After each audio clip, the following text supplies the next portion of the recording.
নমস্কার। গল্প চিরন্তনীতে সকল শ্রোতা বন্ধুকে স্বাগত জানাই। শুরু করছি গজেন্দ্র কুমার মিত্রের লেখা গল্প বাইজির মেয়ে। ভাগ্যান্বেষণে ঘুরিতে ঘুরিতে যেদিন লখনৌ পৌঁছিলাম, সেদিন ঘর হইতে আনা তহবিল কমিতে কমিতে একখানা নোটেরও নিচে আসিয়া পৌঁছিয়াছে। অথচ কাজকর্মের যে কোনোই ব্যবস্থা হয় নাই তাহা বলাই বাহুল্য। স্টেশনের পাশে ধর্মশালায় আশ্রয় লইলাম এবং নিজেই পাক করিয়া খাইতে লাগিলাম। কিন্তু ধর্মশালায় বড়জোর দিন 8-10 থাকিতে দিবে, তাহার পর কোথায় যাইব এই ভাবিয়া এক রাত্রিও ঘুমাইতে পারিলাম না। বাড়ি ফিরিবার কিংবা অন্যত্র যাইবার মতো খরচ আর নাই। শেষ পর্যন্ত হয় আত্মহত্যা নয় ভিক্ষা, এই দুইয়ের একটি করিতে হইবে। এইরূপ যখন মনের ভাব, তখন সহসা একদিন যেন একটু আলোর রেখা দেখা গেল। কাইজারবাগে যে বাঙালি ভদ্রলোকের দোকানে গিয়া বসিতাম, তিনি একদিন বলিলেন, দেখুন, যদিও আপনার জন্য টিউশনি জোগাড় করতে পারি, তাতে আর কত আপনি পাবেন? বড়জোর 10 টাকা। কি বা ঘর ভাড়া দেবেন, খাবেনই বাকি। তার চেয়ে একটা কাজ করুন না। বিস্মিত হইয়া মুখের দিকে চাহিয়া প্রশ্ন করিলাম, কি? একজন খুব বড় বাইজি আছে, তার হিসাবের খাতা লিখবার জন্য একটি লোক চাই। মানে ইনকাম ট্যাক্স ধরেছে আর কি। বাড়িতেই থাকতে দেবে, খেতে দেবে, গোটা 10 করে মাইনেও দেবে। থাকুন না সেখানে। এই বিদেশে আর কে দেখতে যাচ্ছে যে আপনি বাইজির কাজ করছেন? আমি বলিলাম, বিলক্ষণ, দেখিলেই বা আমার ক্ষতি কি? আমায় তো আর কেউ খেতে দেবে না। আপনি যদি জোগাড় করতে পারেন তাহলে আমি বেঁচে যাই। তিনি ঘাড় নাড়িয়া জবাব দিলেন, সে আর জোগাড় করা কি, আমাকেই লোক ঠিক করতে বলেছে। ইনকাম ট্যাক্সের বাবুর সঙ্গে ওর খাতির আছে খুব। তিনি নাকি বলেছেন যে যেমন তেমন একটা হিসাবের খাতা বার করতে পারলেই ট্যাক্সটা তিনি মাফ করে দেবেন। কাজ খুব ভারী নয়, তবে বিশ্বাসী লোক হওয়া দরকার। ভালো লোক চট করে তো বাইজির কাজ করতে চায় না। তবে আপনার খাওয়া দাওয়ার জন্যে চিন্তা নেই, ভালো ব্রাহ্মণ মহারাজ আছে। আমি তাহার বাক্যস্রোতে বাধা দিয়া বলিলাম, ভালো মহারাজ না থাকলেও আমার কোনো আপত্তি নেই। বাইজি যদি নিজে রেঁধে দেয় তাহলেও নয়। খেতে না পেয়ে মরার চেয়ে বাইজির হাতের ভাত খাওয়া অনেক ভালো। তিনি তখন কহিলেন, বেশ তো, তাহলে আজই চলুন না। দোকান বন্ধ করে যাবার সময় কথাবার্তা করে যাই একেবারে। একবার আর চোখে নিজের বেশভূষার দিকে চাহিয়া লইয়া কহিলাম, স্বচ্ছন্দে, যত তাড়াতাড়ি হয় ততই ভালো। আজ মুন্সিজি খবর নিয়েছেন যে আরও কতদিন আমি ধর্মশালায় থাকব। তাহাই হইল। তারিণীবাবু দোকান বন্ধ করিয়া গোটা 9 সময় আমাকে সঙ্গে করিয়া যাত্রা করিলেন আমিনাবাদের দিকে। সেইখানেই বাইজির বাড়ি। বাইজির নাম শুনিলাম সত্যবাই। বয়স হইয়াছে প্রায় 40-এর কাছাকাছি। চরিত্র সম্বন্ধে বিশেষ কোনো বদনাম নাই, অন্তত এখন নাই। তবে একটি বছর 16-17 মেয়ে আছে, সেটি তাহার বিবাহিত স্বামীর কন্যা কিনা সে বিষয়ে ইতিহাস নীরব। অনেক ঘুরিয়া একটা গলির ভিতর এক প্রকাণ্ড বাড়ির সম্মুখে গিয়া তারিণীবাবু থামিলেন। দারোয়ানকে প্রশ্ন করিলেন, বাইজি আছে? সে তাহাকে সেলাম করিয়া কহিল, আছেন, ওপরে চলে যান। সংকীর্ণ পাথরের সিঁড়ি দিয়া উপরে উঠিতে উঠিতে তারিণীবাবু কহিলেন, বাইজির সঙ্গে ভাব আমার অনেক দিনের। কলকাতা থেকে লোকজন এসে যখন গান শুনতে চায় তখন এখানেই নিয়ে আসি কি না। বছরে অনেক টাকা পায়। আমাকে ওপরে উঠতে গেলে আর এত্তেলা দিতে হয় না। আমি অতি কষ্টে সেই খাড়া সিঁড়ি বহিয়া উপরে উঠিতে উঠিতে মৃদু কণ্ঠে তাহার গৌরব বৃদ্ধিকর 2-4টা কথা কি কহিয়াছিলাম তাহা আজ আর স্মরণ নাই, তবে তিনি তাহাতে পুলকিত হইয়াছিলেন। উপরে উঠিয়াই ঠিক সামনে প্রকাণ্ড একখানি ঘর।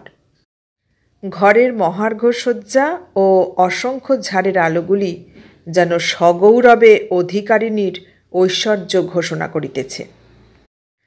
আমি সেই বিলাসসজ্জার মধ্যে একান্ত অসঙ্গতির মতো একপাশে গিয়া দাঁড়াইলাম। তারিণীবাবু কিন্তু সকলরবে বাইজির সঙ্গে রসিকতা করিতে করিতে ঢালা ফরাসের উপর বসিয়া পড়িলেন। বাইজি সারেঙ্গীর সহিত বোধ করিবা রেওয়াজি করিতেছিল। ইঙ্গিতে তাহাকে নিরস্ত হইতে বলিয়া আমাদের দুজনকেই সেলাম করিল। বাইজির বয়স 40 কেন, হয়তো বেশিই হইয়াছে, কিন্তু সে কথা তাহার মুখের দিকে চাহিয়া সহসা বোঝা কঠিন। তাহার সুরমা দেওয়া চোখের যৌবন চঞ্চলতা তখনও যেন ঘোচে নাই, তখনও তাহাতে বিজলি খেলে। বাইজি যে বাংলা জানে তাহাই সব প্রমাণ করিবার জন্য ভাঙা বাংলাতেই তারিণীবাবুর সঙ্গে আলাপ জুড়িয়া দিল। তারপর তারিণীবাবু কি মনে করে, বৈঠিয়ে বাবুজি, এ আপনারই বাড়ি মনে করবেন।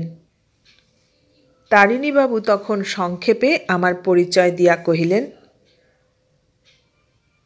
বাবুজি তোমার হিসেব লিখতে রাজি হলেন যখন, তখন আর দেরি না করে আজই নিয়ে এলুম। এখন তোমরা কথাবার্তা ঠিক করে নাও। বাইজি চমৎকার হাসিয়া আর এক দফা সেলাম করিল। তারপর কহিল, কথাবার্তা আর তো কিছু ঠিক করার নেই, সে তো আপনি সব কয়েই এসেছেন। আমি আজ রাত্রি বাবুজির ঘর ঠিক করে রেখে দেব, কাল ভোরবেলাতেই আপনি আসবেন। তারপর আবার কি ভাবিয়া কহিল, আপনি নতুন মানুষ, হয়তো বাড়ি চিনতে পারবেন না, নয়তো লজ্জা পাবেন, তার চেয়ে আমি লোক পাঠাবো ধর্মশালায়, সে সঙ্গে করে আপনাকে নিয়ে আসবে, কেমন? তাহার বিবেচনায় খুশিই হইলাম। কহিলাম, আচ্ছা তাই হবে, আমি ভোরবেলাতেই তৈরি হয়ে থাকব। তাহার পর অল্পক্ষণ একটু গল্প গুজবের পর তারিণীবাবু গোটা 2 পান মুখে পুরিয়া এবং আর গোটা 2 ভবিষ্যতের জন্য সংগ্রহ করিয়া উঠিয়া পড়িলেন। বাহিরে আসিয়া কহিলেন, বাইজি লোক ভালো, আপনার অসুবিধা হবার কথা নয়, আর সে যাই হোক, আমি ভালো টিউশনি বা চাকরিরও চেষ্টায় রইলুম, একটা ব্যবস্থা হলে ছেড়ে দিতে কতক্ষণ। লাটুস রোডের মোড় পর্যন্ত তাহার সঙ্গে হাঁটিয়া গিয়া বিদায় লইলাম। এই নির্বান্ধব স্থানে একজন অপরিচিত দরিদ্রের জন্য তিনি যাহা করিলেন, তাহার জন্য যথেষ্ট কৃতজ্ঞতা প্রকাশের ভাষা আমার ছিল না। তবুও যতটা সম্ভব ধন্যবাদ জানাইয়া ফিরিয়া আসলাম আমার ধর্মশালার ঘরে এবং বাতি জ্বালিয়া দেশে চিঠি লিখিতে বসিলাম।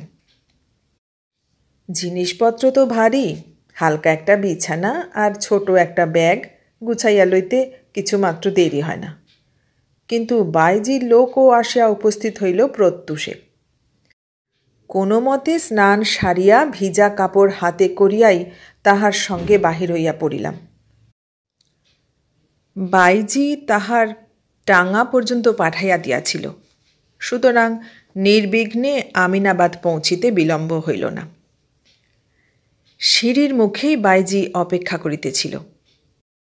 সে হিন্দু, এবার হিন্দু মতেই নমস্কার করিয়া অভ্যর্থনা করিল, আসুন বাবুজি। তাহার পর নিজে আমার সঙ্গে গিয়া দ্বিতলের যে ঘরে আমার থাকিবার ব্যবস্থা হইয়াছিল সেই ঘরে পৌঁছাইয়া দিল। হিন্দুস্থানি পছন্দের ঘর, তবুও ঘরটি অপেক্ষাকৃত ভালো। জানালার ধারে খাটিয়া পাতা, একপাশে চেয়ার টেবিল, খাতা কাগজ কলম সমস্ত পরিপাটি করিয়া টেবিলের উপর সাজানো। আমি স্নান করিয়া আসিয়াছি কি না জিজ্ঞাসা করিয়া নিজেই আমার ভিজা কাপড় লইয়া চলিয়া গেল এবং পরক্ষণেই মহারাজকে দিয়া ক্ষীরের বরফি ও গরম দুধ পাঠাইয়া দিল। মনে মনে তারিণীবাবুকে আর এক দফা ধন্যবাদ দিয়া বহুদিন পরে প্রভাতী জলযোগ করিতে বসিলাম। জলযোগ ও বিশ্রামের পর আবার বাইজি আসিল। টাকা কড়ি তাহার যথেষ্ট, কিন্তু কোনো প্রকার হিসাব নাই। আগাগোড়া বছর ৩-৪ হিসাব মন গড়া তৈয়ারি করিতে হইবে এবং তাহাতে দেখাইতে হইবে যে মুজরোর সংখ্যা কম, অথচ কর্মচারীদের বেতন এবং রাহা খরচ এতই বেশি যে লাভ খুব সামান্য থাকে। বাইজি দেখিলাম মধুভাষিনী শুধু নয়, অত্যন্ত স্পষ্ট ভাষিনীও। তাহার যাহা বক্তব্য খুব অল্প কথায় পরিষ্কার বুঝাইয়া দিল।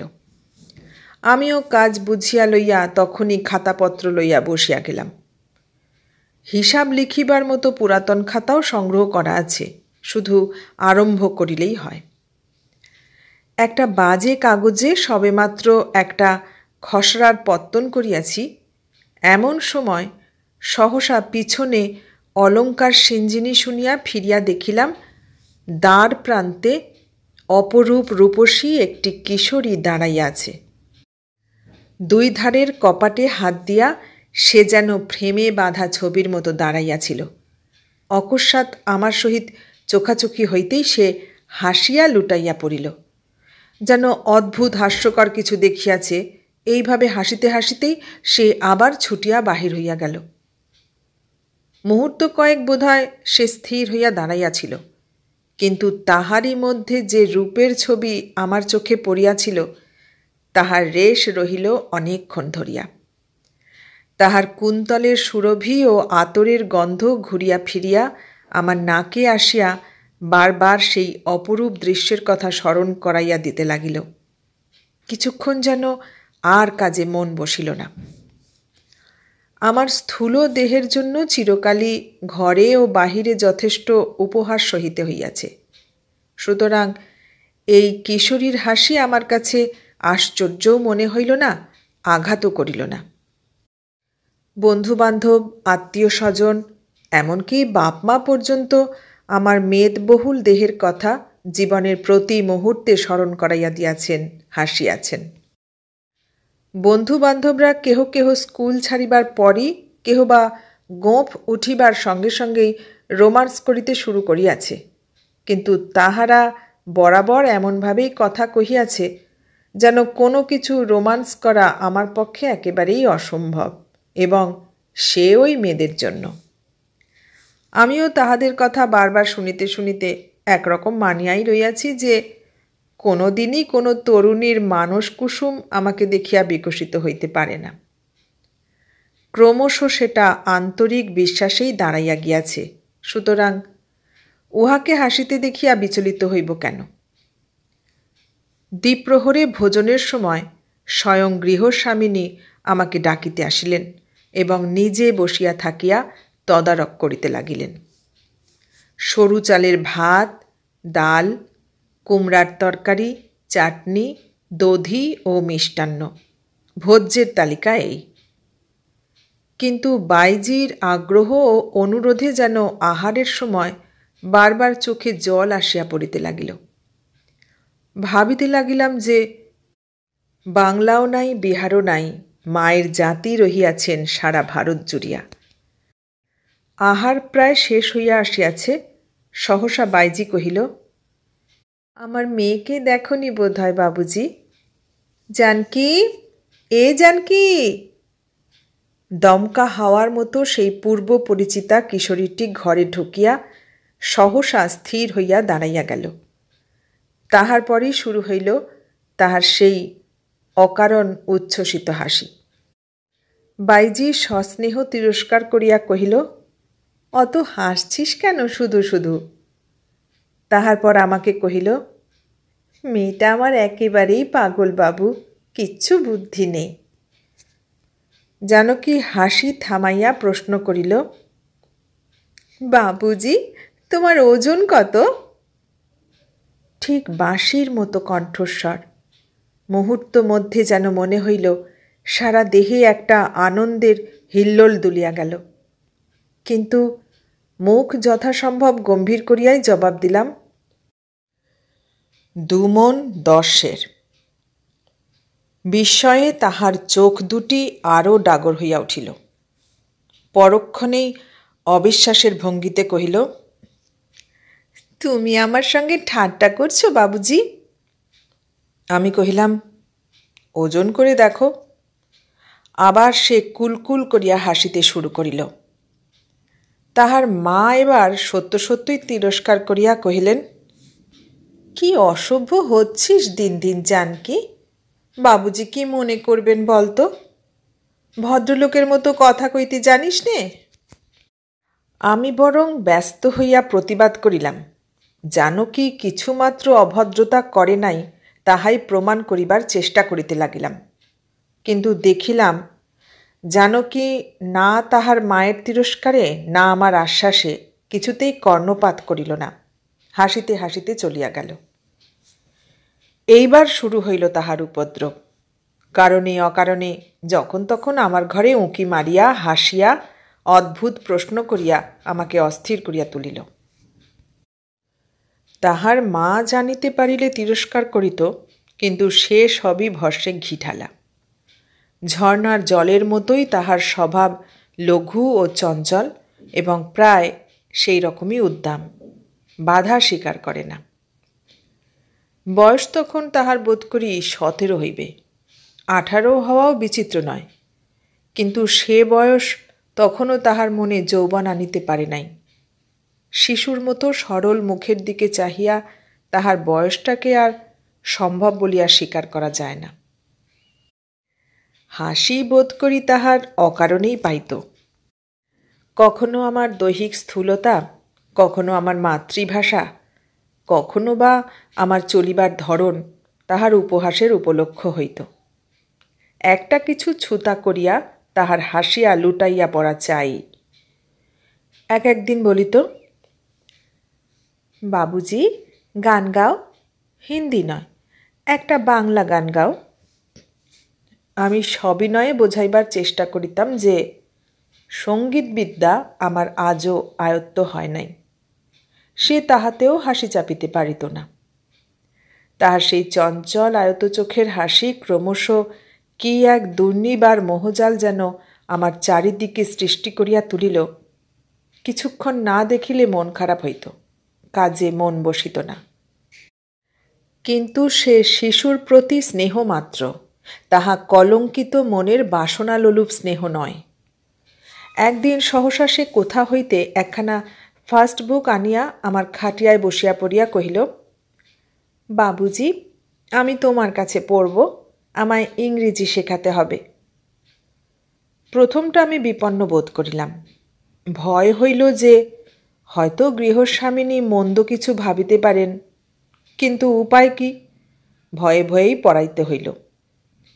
মধ্যাহ্ন ভোজনের সময় বাইজিকে জানকীর নূতন খেয়ালের কথা জানাইলাম। বাইজির মুখ কিন্তু সে সংবাদে উজ্জ্বল হইয়া উঠিল। সে হাত জোর করিয়া কহিল, বাবুজি যদি দয়া করে ওকে পড়াতে পারো তাহলে আমার বড় উপকার করা হবে। কত মাস্টার রেখেছি, পাগলিকে কেউ পড়াতে পারেনি। ও যদি নিজেই তোমার কাছে পড়ে তবে সে আমার ভাগ্যের কথা। যাক, নিশ্চিন্ত হওয়া গেল। জানকীর পাঠে কিন্তু একটুও অবহেলা দেখিলাম না, বরং নূতন খেলায় যেমন ছেলেমেয়েরা আগ্রহ প্রকাশ করে তেমনি আগ্রহের সহিত 2 বেলা বই ও স্লেট লইয়া পড়িতে শুরু করিল। এমনি করিয়া আমাদের স্নেহের সম্পর্কটা একটু একটু করিয়া ঘনিষ্ঠ হইয়া উঠিতে লাগিল। 4-5 মাস এইভাবেই কাটিল। মেয়েকে পড়ানোর জন্য বাইজি বেতন বৃদ্ধি করিয়া 20 টাকা করিয়া দিয়াছে, যত্নেরও ত্রুটি নাই। সুতরাং ভালোই আছি বলিতে হইবে। তারিণীবাবুও আর নূতন টিউশনির চেষ্টা দেখেন নাই। সত্য কথা বলিতে কি, আমিও আর তাগাদা দিই নাই। সুদীর্ঘ দিনরাত্রি আমার যেন নেশার মধ্য দিয়া কাটিতেছিল। জানকীরই শুধু যে আমার কাছে পড়িতে ভালো লাগিল তাহা নয়, আমারও তাহাকে পড়াইতে অত্যন্ত ভালো লাগিল। তাহার মেধা যে অসাধারণ তাহা মন দিয়া পড়িতে শুরু করিবার পরই বোঝা গিয়াছিল। সে তাহার ডাগর ও উজ্জ্বল আঁখি মেলিয়া আমার মুখের দিকে চাহিয়া বসিয়া থাকিত। আমি মনের উৎসাহে তাহাকে দেশ বিদেশ জ্ঞান বিজ্ঞানের কত কথা বলিয়া যাইতাম। ফলে এক একদিন পড়ার সময় ৩-৪ ঘণ্টায় পর্যবসিত হইত। একদিন তাহার মায়েরই অনুরোধে তাহাকে সঙ্গে করিয়া বায়োস্কোপ দেখিতে গেলাম। কিন্তু ঘণ্টাখানিক দেখিবার পরই সহসা সে উঠিয়া দাঁড়াইয়া কহিল, বাবুজি, বাড়ি চলো, আর ভালো লাগছে না। আমি বিস্মিত হইলাম, বোঝাইবার চেষ্টা করিলাম, কিন্তু সে জেদ ধরিয়া কহিল, বাড়ি যাইব। অগত্যা ফিরিয়া আসিলাম। বাইজি গিয়াছিল মুজরোয়, সুতরাং কেহ কারণও জিজ্ঞাসা করিল না। ফিরিয়া নিজের ঘরে বিশ্রামের জোগাড় করিতেছি, এমন সময় সে বইপত্র লইয়া হাজির হইল, পড়িবে। তাহাকে পড়াইতে বসিয়া মনে মনে এই সত্যকেই স্বীকার করিতে হইল যে আমারও মন ঠিক এই ব্যাপারটাকেই কামনা করিতেছিল। এতক্ষণ বুঝিতে পারি নাই, শঙ্কিত হইয়া উঠিলাম।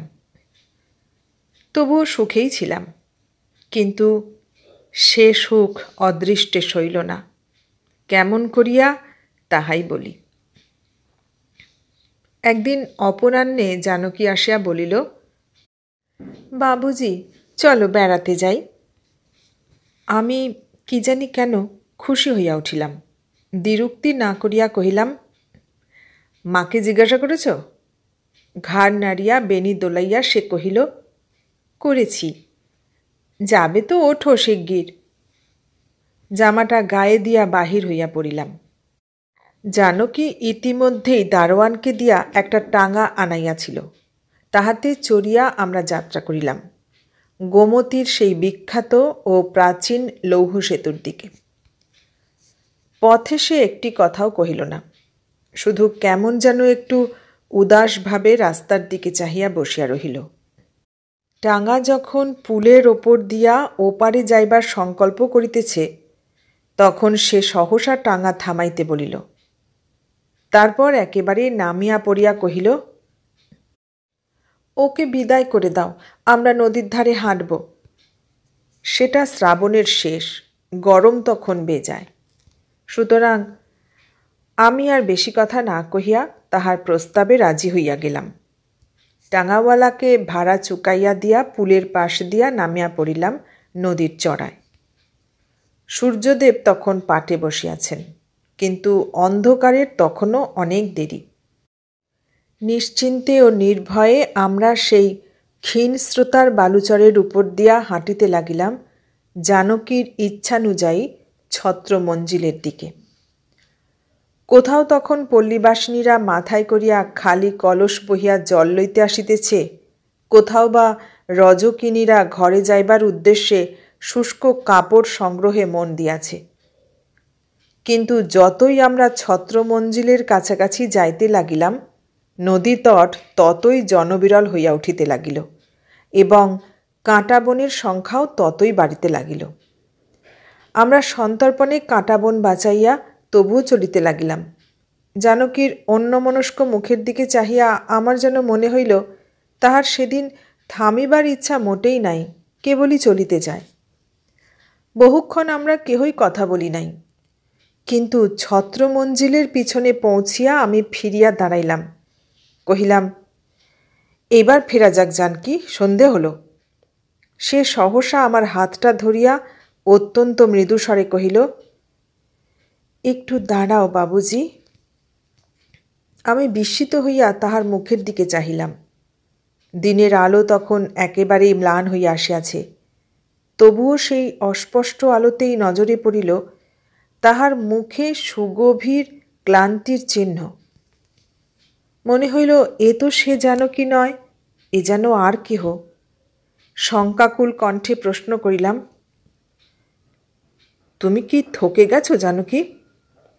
সে শুধু ঘাড় নাড়িয়া কথাটা স্বীকার করিল। তারপর সহসা আরেকটু কাছে আসিয়া 2 হাতে আমার বাহুমূল ধরিয়া আমার উপরে সম্পূর্ণরূপে ভার দিয়া কাঁধে মাথা রাখিল।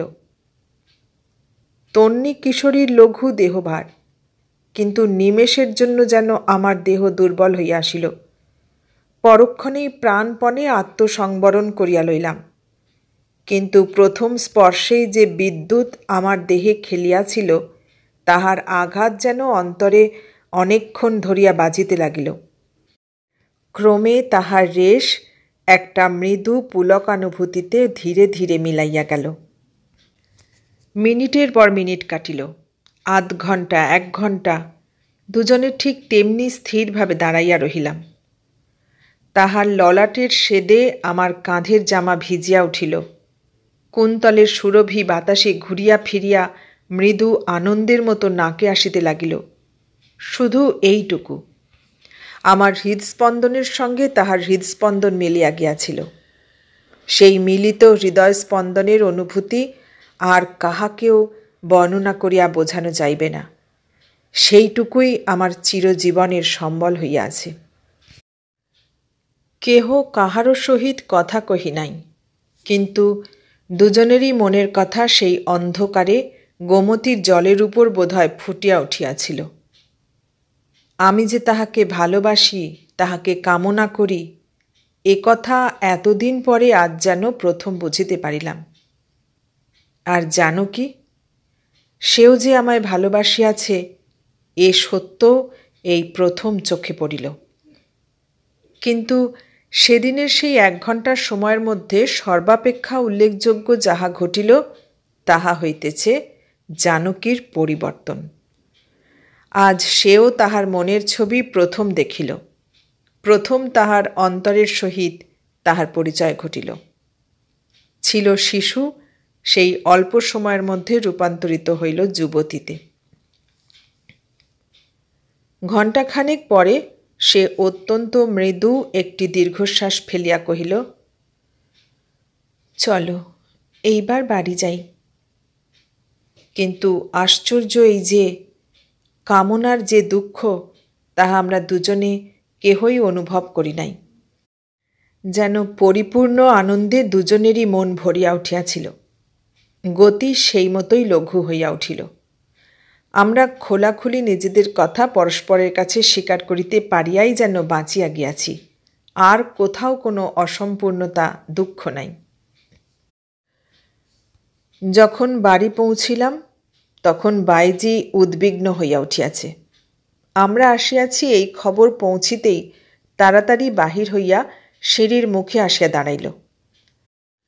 উজ্জ্বল আলোয় আসিতে প্রথমে একটু লজ্জাবোধ করিলাম, কিন্তু তাহার আগেই লক্ষ্য করিলাম বাইজি যেন মেয়ের মুখের দিকে চাহিয়া চমকিয়া উঠিল। বিস্মিত হইয়া ফিরিয়া দেখিলাম যে আশ্চর্য হইবারই কথা বটে। কি অদ্ভুত পরিবর্তন! তাহার মুখ এখনও আনন্দের আভায় উজ্জ্বল, কিন্তু তাহার মধ্য হইতে শিশুর মতো চপলতাটুকু একেবারে মুছিয়া গিয়াছে। এখন সে মূর্তি পরিণত রমণীর, বালিকার নয়। আমি পাশ কাটাইয়া নিজের ঘরে চলিয়া গেলাম। বাইজিও তখন কোনো কথা কহিল না, শুধু একবার প্রশ্ন করিল, এত রাত করলি কেন যে জানকী? জানকী তাহার স্বভাব বিরুদ্ধভাবে মাথা হেঁট করিয়া জবাব দিল, নদীর ধারে ঘুরছিলুম। সেই দিনই রাত্রে আহারাদির পর বাইজি আমাকে ঘরে ডাকিয়া লইয়া গেল। বুঝিলাম যে অন্ন উঠিল। ঘরে কপাট বন্ধ করিয়া বাইজি কহিল, বাবুজি বসো। বসিলাম। সে একটু ইতস্তত করিয়া কহিল, বাবুজি, তোমার মা আছে, দেশ ভুঁই আছে, ভাই বোনও আছে। তুমি এখানে চিরকাল কিছুতেই কাটাতে পারবে না, এ কথা মানো তো? পিছনে যে টান আছে মৌন থাকিয়া তাহা মানিয়া লইলাম। সে কহিল, তুমি কালই দেশে চলে যাও বাবুজি, আমি তোমাকে একটুও দোষ দিচ্ছি না, কিন্তু এখানে থাকা আর তোমার পক্ষে নিরাপদ নয়। তুমি আমার যা উপকার করেছ তা ভুলবার নয়। যদি কখনো প্রয়োজন হয় আমাকে স্মরণ করো, সেই দিনই বুঝিয়ে দেব যে আমি ভুলিনি। তাহার পর আঁচল হইতে একগোছা নোট বাহির করিয়া পায়ের কাছে রাখিয়া কহিল, এ আমার প্রণামী বাবুজি, নিতে তুমি কিছু মাত্র সংকোচ করো না। এই নিয়ে দেশে গিয়ে ব্যবসা শুরু করো, তোমার উন্নতি হবে। নোটের গোছাটি তুলিয়া লইয়া স্বপ্নাবিষ্টের মতো ঘরে চলিয়া আসিলাম। পরে গুনিয়া দেখিয়াছিলাম প্রায় 1000 টাকা, কিন্তু তখন কোনো কথা মনে ছিল না। অন্ধকারেই চুপ করিয়া বিছানার উপর আসিয়া বসিলাম। কি যে ভাবিতেছিলাম তাহা আজ মনে নাই। হয়তো স্পষ্ট কিছু ভাবিও নাই, শুধু জ্বরের মতো আচ্ছন্ন অবস্থায় বাহিরের দিকে চাহিয়া বসিয়াছিলাম। আজই ছাড়িয়া যাইতে হইবে, এখনই।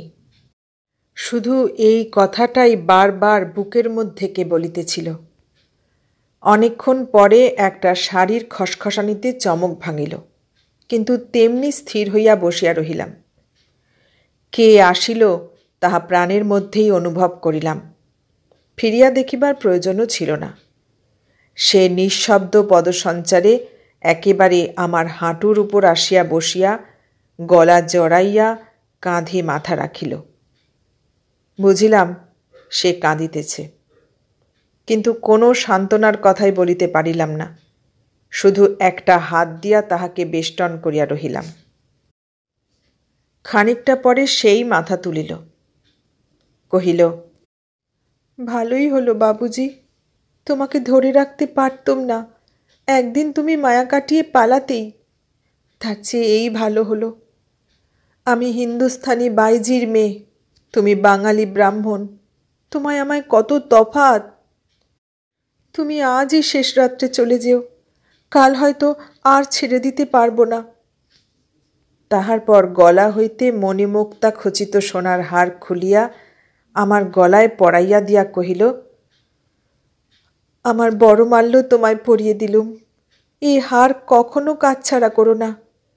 আর অনেক দিন পরে একবার তোমার জানকীকে দেখতে এসো। আমি তোমার অপেক্ষা করব। হয়তো তোমার চুলে তখন পাক ধরবে, আমার যৌবন যাবে ঘুচে, কিন্তু তবুও সেদিন আর একবার আমরা বেড়াতে যাব ওই গোমতীর ধারে, আজকের মতো। সহসা সে উঠিয়া দাঁড়াইল। তারপর 2 হাতে আমার মাথা নিজের দিকে টানিয়া আনিয়া বয়োজ্যেষ্ঠাদের মতো অসীম স্নেহ ভরে আমার ললাটে অত্যন্ত লঘু একটি চুম্বন করিল। তাহার পরই, তবে আসি বাবুজি, বলিয়া ঘর হইতে বাহির হইয়া গেল। সেই মুহূর্তটুকুর জন্য আমার মনে হইল তাহার পদশব্দ সে ঘরের বাহিরে শুধু নয়, যেন আমার জীবনের বাহিরে চলিয়া যাইবার চেষ্টা করিতেছে। কিন্তু হায়, বৃথা সে চেষ্টা। ঘণ্টাখানেকের মধ্যেই বাক্সটা গুছাইয়া লইয়া বাহির হইয়া পড়িলাম। এতক্ষণ শুনলেন গজেন্দ্র কুমার মিত্রের লেখা গল্প বাইজির মেয়ে। কেমন লাগলো? ভালো লাগলে লাইক, কমেন্ট, শেয়ার করবেন। আর নতুন বন্ধু হলে সাবস্ক্রাইব করার অনুরোধ রইল। সবাইকে অনেক ধন্যবাদ জানিয়ে আজ এখানেই শেষ করলাম।